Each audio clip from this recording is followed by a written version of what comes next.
I lay on the cold kitchen floor, my hand clutched to my side where waves of sharp pain were radiating through my body. It felt like a knife twisting inside me.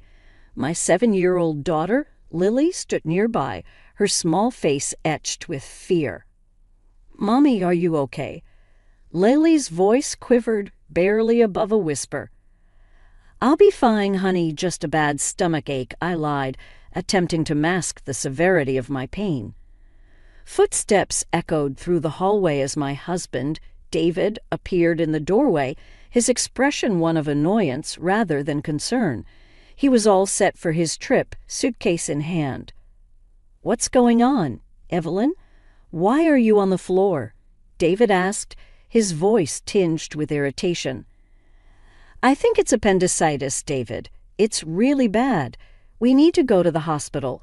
I managed to gasp out each word, punctuated by pain. He scoffed at me. "Appendicitis? You're probably overreacting.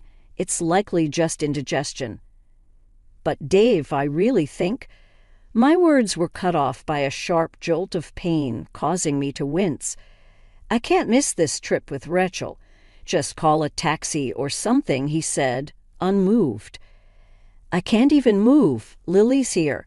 I need you," I pleaded, my voice laced with desperation. He shook his head, leaving his suitcase trailing behind him. I was left alone in pain with Lily. Lily's small hands found mine, her tears mirroring my own. "Mommy, don't be sick. You have to be okay." I gathered what little strength I had, pulling Lily close. "I'm here, darling. Mommy's here." With David out of the picture, I knew I had to take action.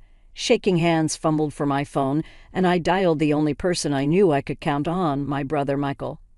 "Hello." Michael's voice was a beacon of hope. "Michael, it's Evelyn. I need help. I think it's appendicitis. I can't move, and Lily is frightened," I said, each word a struggle. There was a brief, stunned silence, then Michael's voice, steady and strong. "I'm coming right now. Hold on, Evelyn.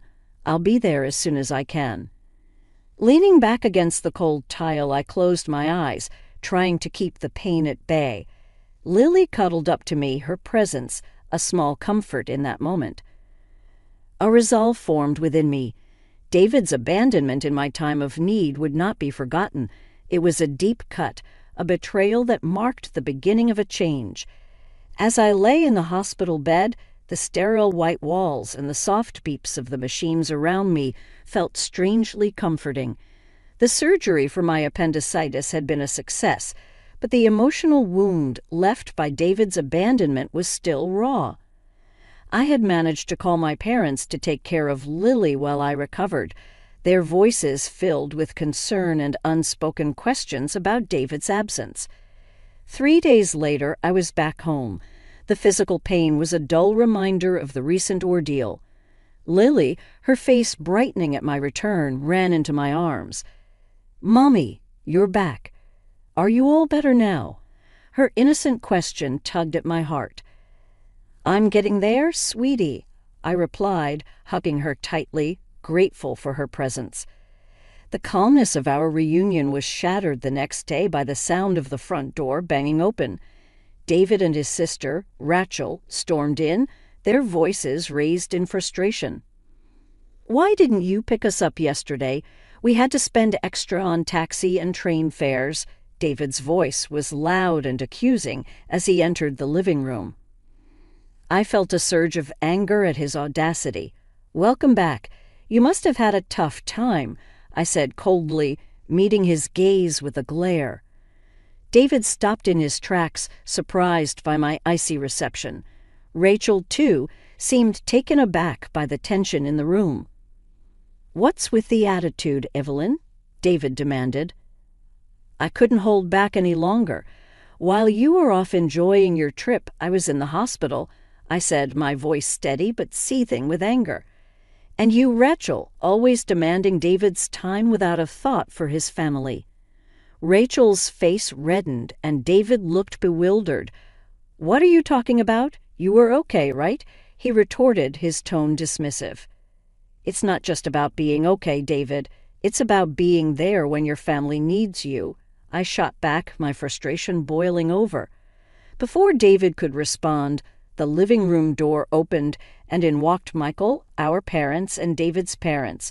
14 eyes filled with varying degrees of anger and disappointment were fixed on David and Rachel. "Why is everyone here?" David's voice faltered, his confidence waning under their collective glare. I took a deep breath, channeling my pain and betrayal into words. "David, you left me and Lily alone when we needed you the most. I've told everything to both our families." David seemed to shrink under the weight of my words, his usual bravado nowhere in sight. His eyes darted around, seeking an ally but found none. "It's not just about this one incident, David. It's about all the times you've put Rachel's needs above your own family," my brother Michael added, his tone laced with disappointment. Rachel, usually so confident, looked uncomfortable, her gaze shifting from the floor to the angry faces around her. David tried to defend himself, his words a mix of excuses and feeble attempts at justification. The confrontation was intense, the air thick with tension.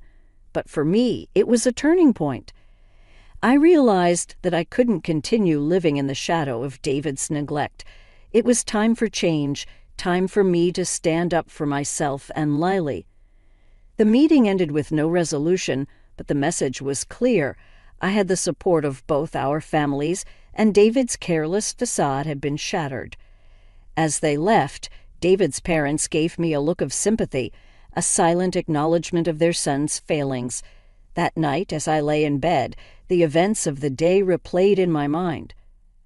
I felt a mix of emotions, anger, disappointment, but also a newfound strength. David had shown his true colors, and it was time for me to take control of my life.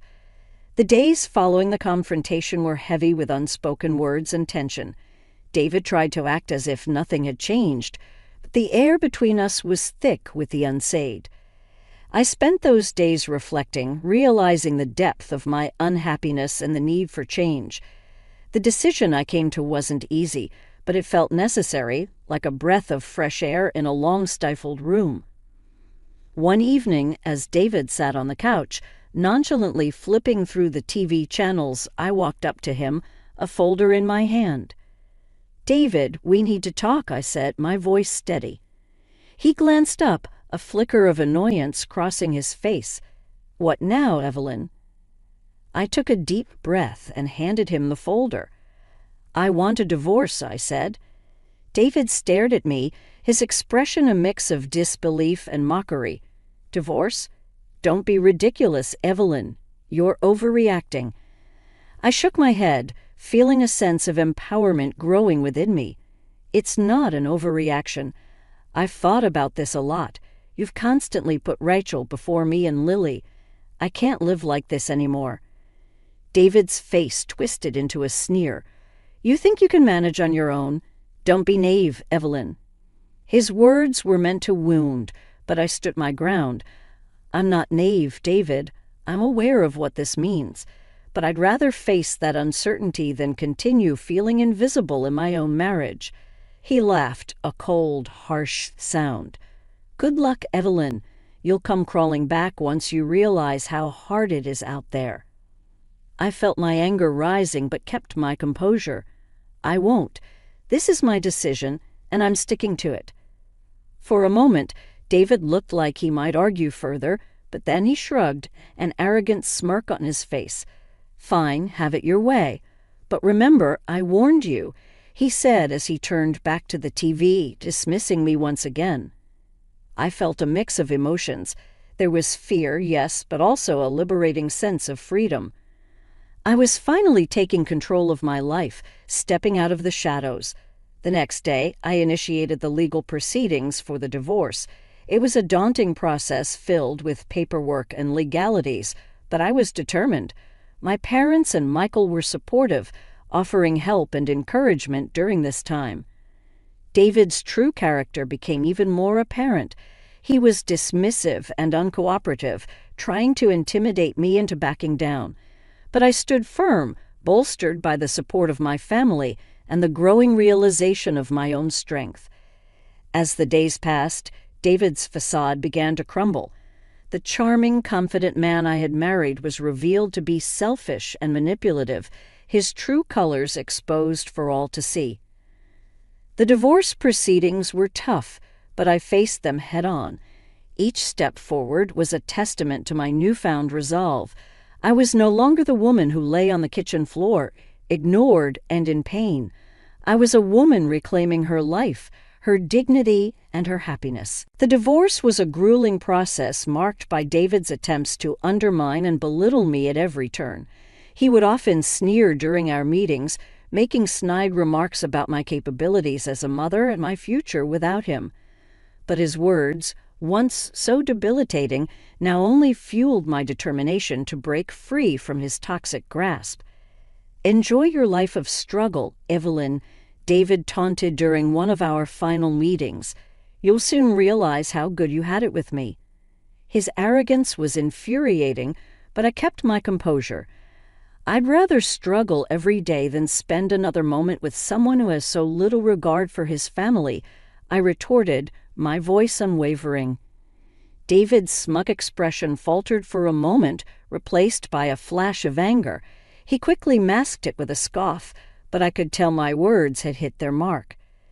The day the divorce was finalized, I felt a strange mix of relief and apprehension. I was free from David, but the journey ahead was daunting. Yet, as I walked out of the courthouse, a sense of liberation washed over me. I was ready to face whatever challenges lay ahead. In the weeks that followed, David's life began to unravel. His neglectful behavior and the divorce became the talk of his workplace. Colleagues who once admired him now looked at him with a mix of pity and disdain.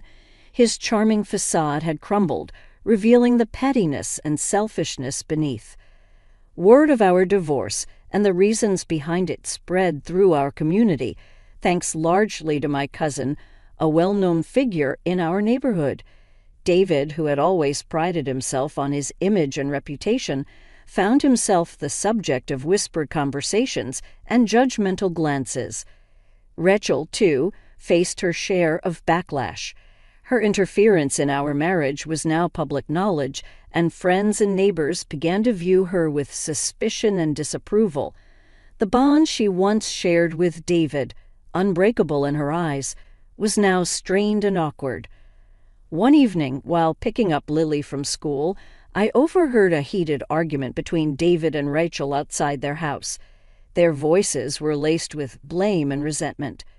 "It's your fault we're in this mess, Rachel," David yelled, his frustration evident. "How dare you blame me? You're the one who couldn't keep your family together," Rachel shot back, her voice high with anger.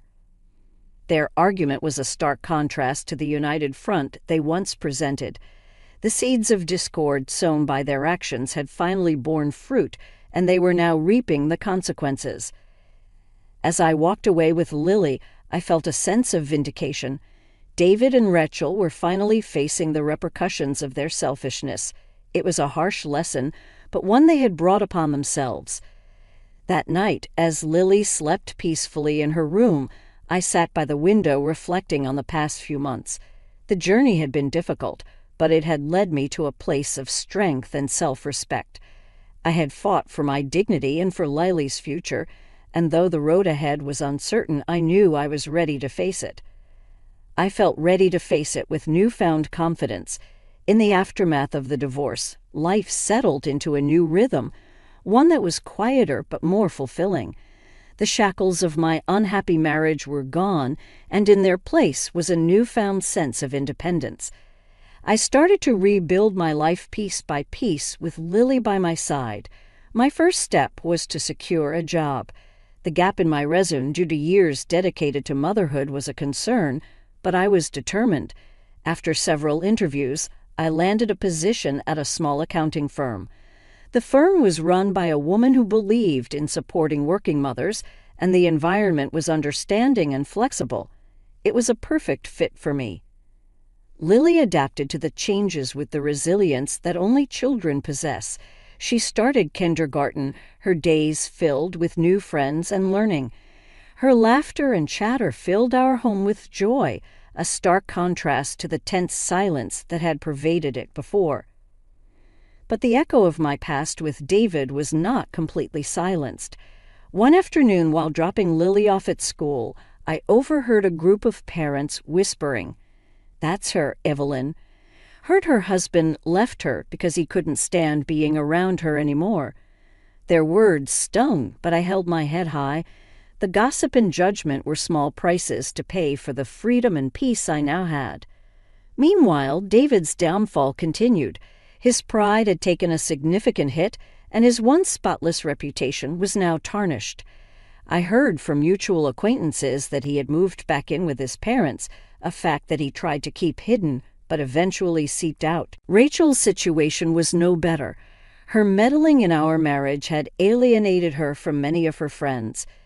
The once inseparable siblings were now barely on speaking terms, their relationship strained by blame and regret. As for me, I found solace in the support of my family. My brother Michael moved closer to us, and his presence was a constant source of comfort. My parents doted on Lily, their love for her a balm to the wounds of the past.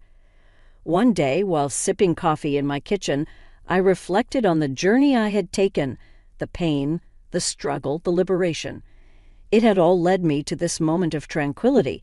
I had not only survived, I had emerged stronger, more self-assured.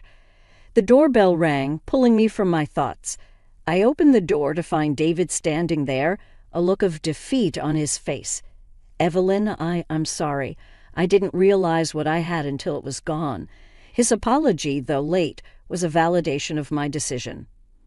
"Thank you, David," I said, not unkindly, but it's too late. I've moved on. As I closed the door on David and the life we once shared, I felt a sense of closure. The chapter of my life that he had been a part of was over, and a new chapter was beginning. A chapter where I was the author of my own story, free to write my future as I saw fit. Lily's voice called out from the living room, bringing a smile to my face. I walked towards her, ready to embrace the life that lay ahead, a life full of possibilities and hope.